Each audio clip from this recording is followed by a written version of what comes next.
you want to, how do you know Families Empowered? What's your association? And then I'm going to share my screen and get started. Again, my folks are like, get your screen up there. All right. Great. And here, and we'll get started. Hoping everybody can see that. All right, so our agenda today is really to review, how this last year went. It was a crazy year. We did an incredible amount of programming. We also did some super unconventional things for us and some work. We did a lot of asking, listening, and service, along with a ton of just incredible other non-for-profit and philanthropic partners. Sorry about that. And then we're going to talk a little bit about what we've learned and what that means for Families Empowered as we move forward. And we'll have a Q&A portion of this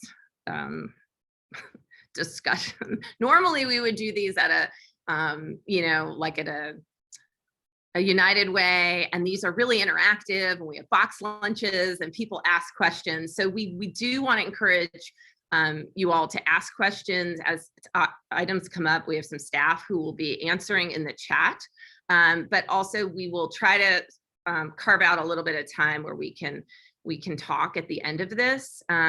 So we really do want this to be a community conversation, although 30 minutes is like a strict stop point for us, because we want to be really respectful of your time. Great. So we first want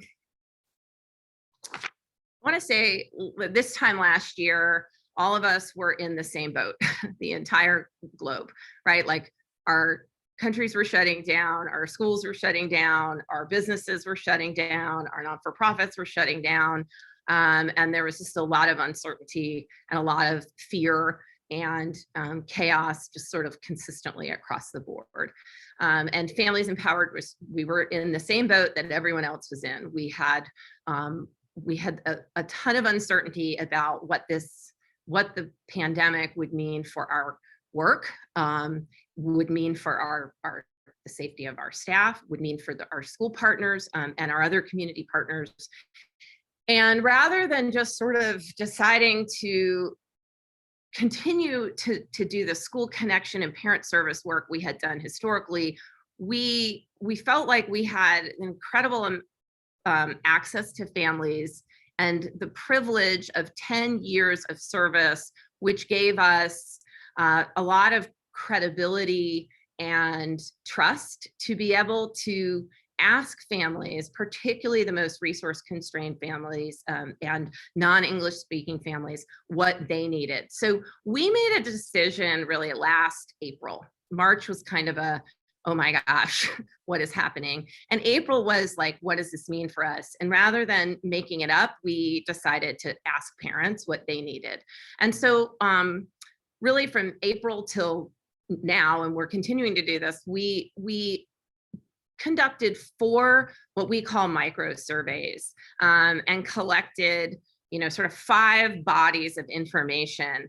And we used that data to inform our parent service work. So we used it to inform what we would do for families. We shared the data we collected with our other non-for-profit partners, both locally and statewide. We worked with Children at Risk through the Texas Family Leadership Council and other non-for-profits that are actually here on this, I don't want to call it a webinar. I know it's not the right thing, on this sort of lunch and learn today. And we collectively really, sort of needed to understand from families what they needed. And, we know that we don't have a complete picture, but we felt like we could ask our parents and that they would respond. And so we conducted 4 micro surveys that were really designed to help us, to help our not-for-profit partners, to help some of our school partners, some of our, charter, private, district, and homeschooling partners. We've since shared some of our data with TEA. So we're really proud of this work because it's really kind of foundational to us in terms of starting by asking and listening, and then building our service work around that. So the four sort of component or five things we really wanted to ask in this order are: one, what do you need? And some folks on our team will put those responses in what we learned in the chat, and you can download those. But we really in April just asked parents, what do you need? And they told us they need food, they need, there's housing insecurity, food insecurity, employment insecurity. Then we asked, we did a follow-on survey about summer programming. So do you need for essential workers? A lot of our parents are essential workers. They're people who are driving buses, who are cleaning homes, who are, janitorial service at the hospital, right? They didn't have the privilege of being able to work from home in front of a Zoom camera. So, did they need high quality childcare or programming over the summer? We then asked parents, how likely are you to go back to school and return in the fall? We did a survey on learning loss, like asking, what are your concerns? How well prepared were your kids this year? Are you worried about their learning? And now we're working on a collective survey around pre-K. So how likely are parents to go back to pre-K? We learned a lot. This is just a sample of some of the information we got from parents. And it was really humbling. And what we decided to do in the spring was just put a pause on our school connection work. And we did a whole lot of other parent service. So connecting people to the food bank.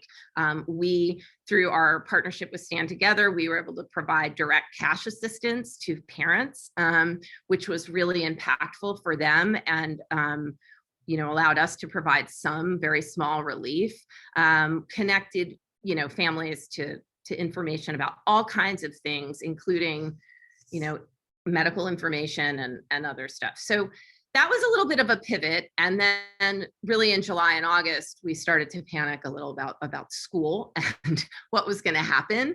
And we moved back into kind of the school connection work that we are really known for and have a lot of capacity in. So how did we do in that? Well, this is a lot. We can send this to you. But the top line information is that we did a lot of communicating. Last year, we served more families than ever before. We communicated with more people than ever before. We sent 1.6 million texts, 1.1 million emails, 57,000 actual snail mail postcards. We increased our social media engagement, which is not surprising. Everybody did. But we've reached over 3.3 million folks with lots of engagement. And we actually hosted events, which is something we're sort of known for doing. We had 55 virtual events, and we did one drive-through event in Houston with our partners at Baker Ripley and HISD, and that was pretty wild. We put on, we did what everyone's doing with like food and water, we did for schools. And that was just really encouraging. And so we're pretty proud of that. Some of those virtual events, again, were, with, say, Texas Children's Hospital about the vaccines. So they weren't all school connection, but we continued to do, events for families, and particularly for the families that we serve. We also had just an incredible amount of press coverage this year, I think, because we are the only organization in the state of Texas that serves families who are looking for schools, and we don't pick a certain kind of school. So we connect families to, traditional schools, to magnet schools, to public charter schools, to private schools, both religious and non-religious. And we work with the Texas Homeschool Coalition. There was a lot of interest in homeschooling this year. And we don't take a position on what's best for other people's children. We just give parents unbiased information so that they can make the best choice for their own kids. And so because we are the only statewide organization doing that and focused on our most vulnerable families, we were able to, we had lots of interest in the work. We also had, across all of our web platforms, over 50,000 web visitors, which was really interesting. And our main site, we had about 28,000. We're going to get into that. But before we talk about, the web traffic, we also, as I said before, we're very known for school fairs. And in every city, they're very different. We're right now in, Houston, San Antonio, and Austin. And this year, it was impossible to do a fair kind of event, whether they were smaller regional events or a very large event. And, at first we thought we're just not going to do them. But we ended up partnering with National School Choice Week at the national level. And then in each city, we had various partners who said, yeah, we think we need to do something to provide parents with the ability to connect with all schools. And certainly, by the way, our school partners were doing a lot of their own programming and school connection work. So we set about hosting 3 virtual school fairs, which I have to say, for my programs team, they're, I think, all on this Zoom today. They just really crushed it. They knocked it out of the park. I was highly skeptical, and they were just optimistic. They were focused. They fundamentally were committed to bringing high quality school options and programming to families, and doing it in a way that provided real-time information, but also would have legacy information. So all of this information that we hosted on those days still remains, available in an evergreen form on these sites. So we hosted 3 virtual school fairs. The stats are here. Generally speaking, the parents who attended were really thrilled about those events. And we had a really diverse set of schools. We had traditional schools, we had, private schools, we had charter schools. I got to give those schools credit. There were 4 hours where some of them were sitting in a Zoom room with 1 person, and some of them were sitting in a Zoom room with 10 people, sort of like this event. And they really committed to meeting people where they were and trying new and innovative ways of reaching families. So, our results here are really interesting. I want to right now give a shout out to, and I keep checking my clock because I want to be mindful. My team doesn't think I'm going to get this done on time, but I am. In San Antonio, what you'll see there is we had 4 partners, and I think some of them may be on this lunch and learn, and if not, they can see it. We need to give them a big shout out. But CP, San Antonio Charter Moms, and Mindshift Ed, really, this would not have happened in those other 2 cities had it not been for those 3 partners, along with National School Choice Week, who sort of said, look, if you guys can pull this off, we'll help fund it. City education partners, San Antonio Charter Moms, and Mindshift Ed all said, yeah, we're in, we got to do something. And when I look at the results from that event that day and the registered parents, I feel really proud of the work that we did collectively, and it was a really powerful experience.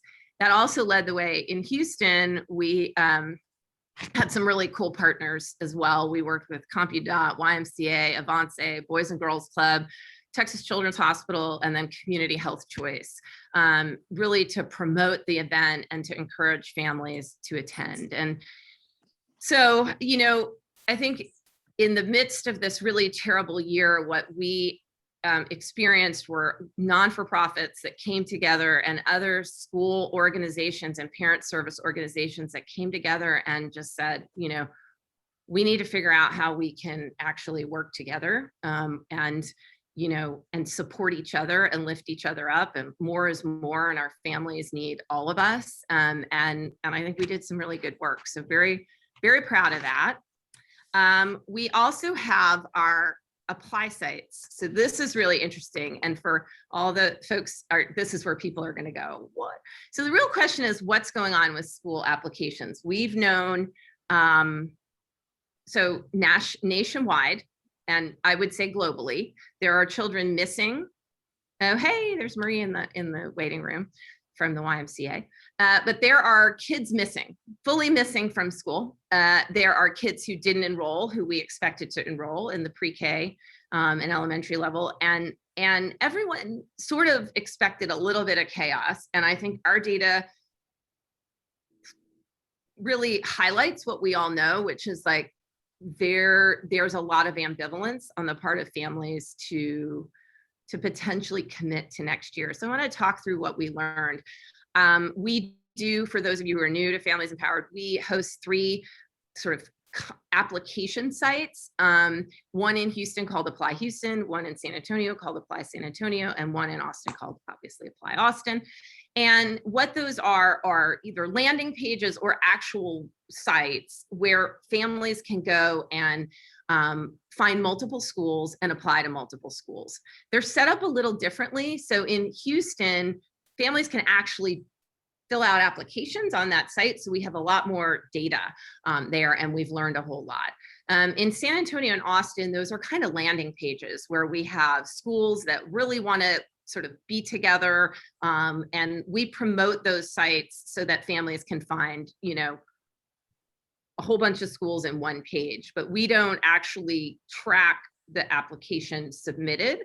We're unable to do that technically. So we don't have as much rich data on that, but we still have some interesting insights we're gaining.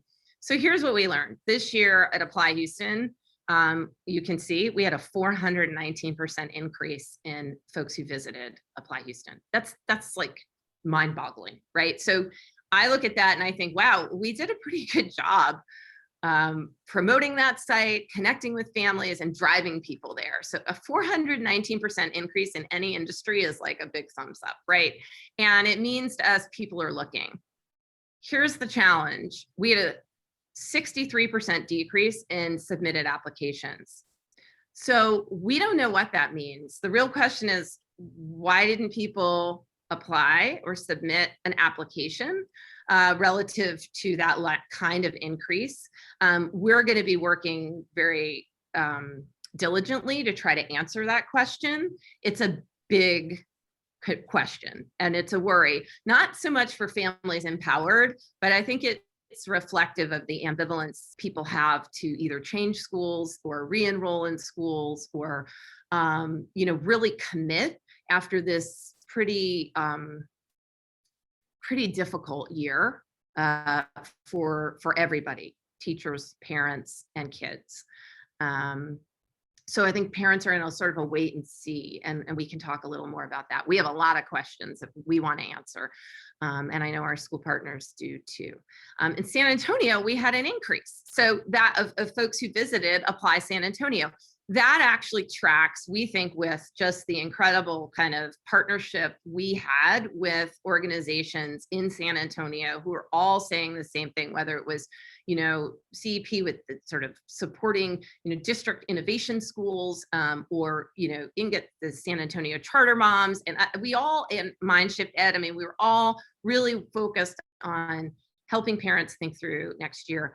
And then in Austin, we had a pretty significant decrease, and there's a big question as to why. And we've been asking us, and the reality is, as a organization with finite resources, one, we spent fewer dollars there than we did anywhere else, and we are seeing a lot more consistent ambivalence about school, and so this has some pretty big implications for us moving forward. So I'm going to get to that. So what does this mean for us? Here are the big things we're wondering, because they have massive implications for Families Empowered. One, what do parents need to choose a school? What kind of information do they need? What kind of access do they need? What is it going to take to get our kids re-enrolled in school who are missing, or whose parents have just said, I'm not going to do it, I'm not comfortable. So what is it that parents need? So we are really going to be focused on that and asking those questions in the next 6 to 9 months, and then working with our school and non-for-profit and community partners to sort of collectively address those issues.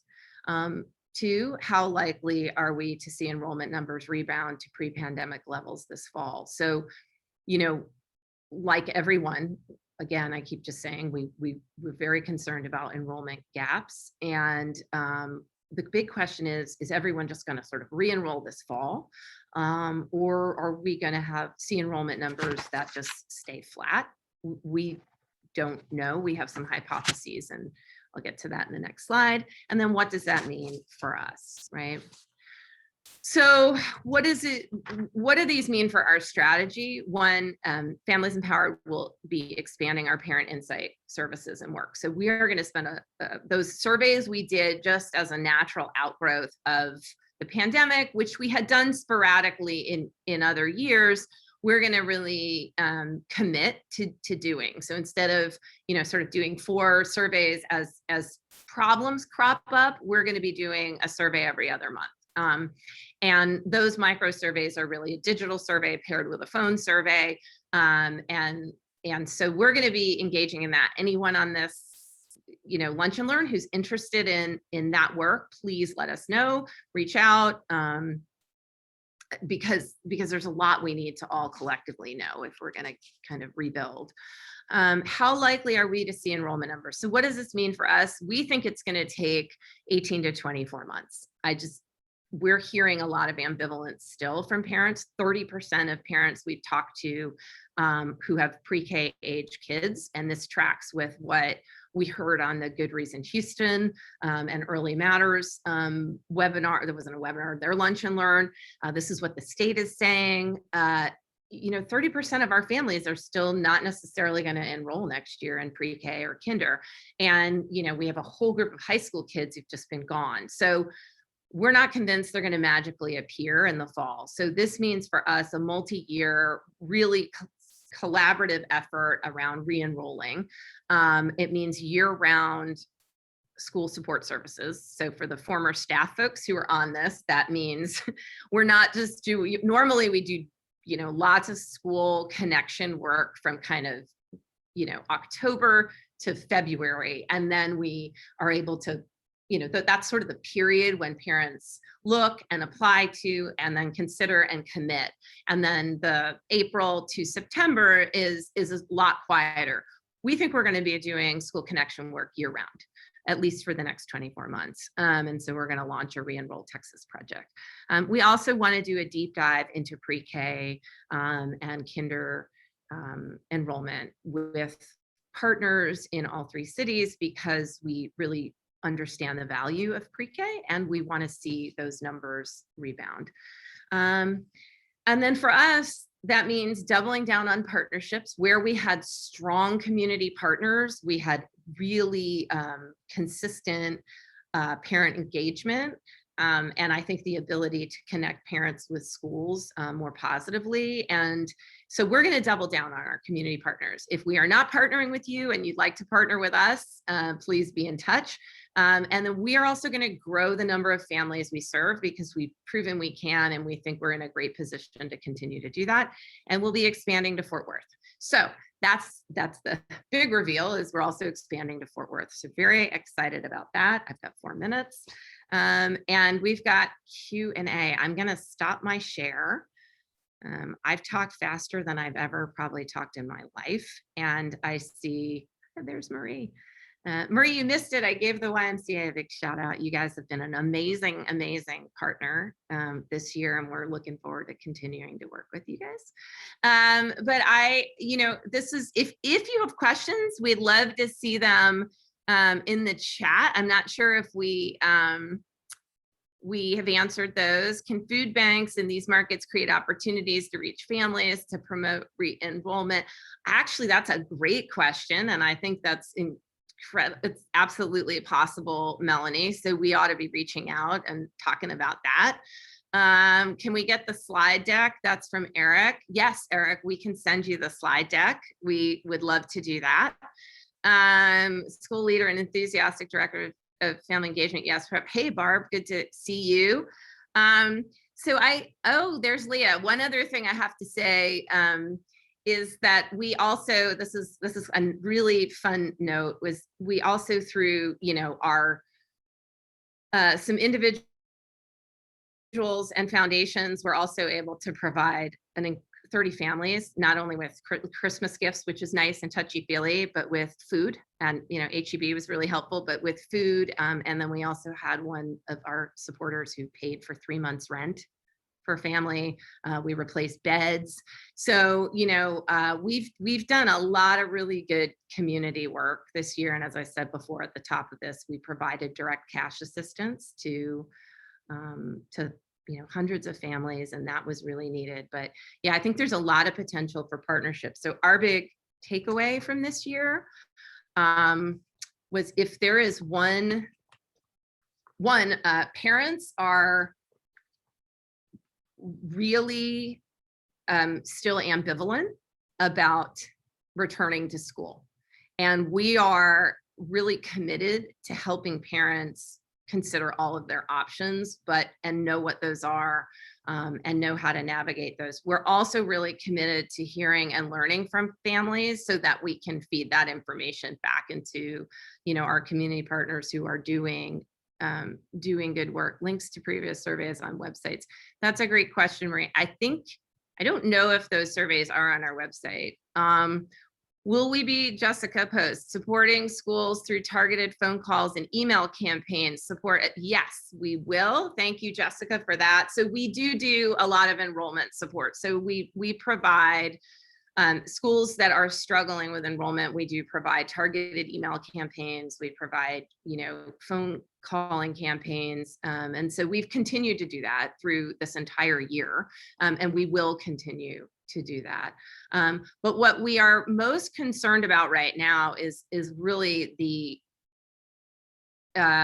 just the fact that we think that we still have 30% of families who are very reluctant to return to school, and kids who need to be in school and would benefit from being in school. So we're really trying to understand how we can provide not only families, but schools with information that they need so that we can re-enroll all of our kids. I'm on 1 minute. That never happens. It never happens. I think my staff is probably thrown, because I'm notorious for going over. And our former staff, there's Wendy, she was on staff too. Please reach out to us. We are busy. We have never been busier, honestly. And our staff is has just crushed it. So we have some staff who are here at the, Jessica is former staff. And we would really love to hear from you if you're a community partner, want to partner. But if you have summer programming, if you are a school, if you are starting a school, if you are running a school, our families need to know all of their options. And we are committed to telling you what we hear from them. Nora, thanks. Good to see you or hear from you. We will free you up. It is 12:30. Thank you so much for your time, for your partnership, and have a great day. Thank you, Colleen. Thanks for all y'all's hard work. It's amazing. Yeah, well, we're pretty privileged to serve the families we serve, and we feel really proud of the partners we have, and it's pretty great. It's pretty great to do what we do. Yeah. Even in a really bad time.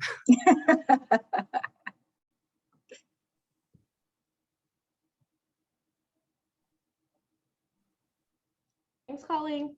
Great update.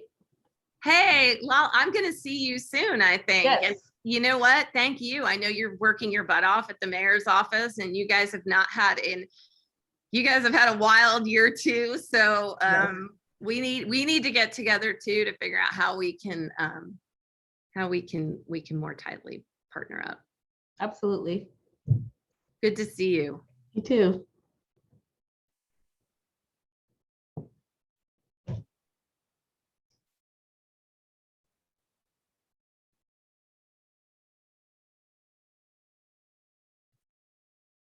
Jessica.